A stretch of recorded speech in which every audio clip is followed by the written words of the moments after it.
বাংলাদেশ খেলাফত মজলিস জেলায় জেলায় নাগরিক সমাবেশ করবার ঘোষণা দিচ্ছে। প্রতিটি জেলায় নাগরিক সমাবেশ বাস্তবায়নের পর 2026 সালের 36শে জুলাই 5ই আগস্ট ঐতিহাসিক এই ঢাকায় বাংলাদেশ খেলাফত মজলিসের ডাকে গণমিছিল অনুষ্ঠিত হবে ইনশাআল্লাহ। কর্মসূচিগুলো আপনারা বাস্তবায়ন করবেন তো ইনশাআল্লাহ।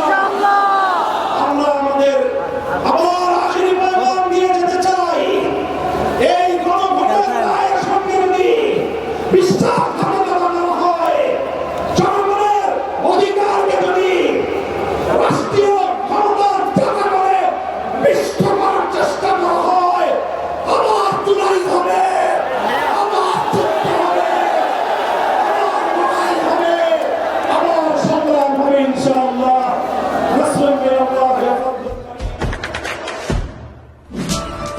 দেশে দেশে সবার সাথে দ্য নিউজ।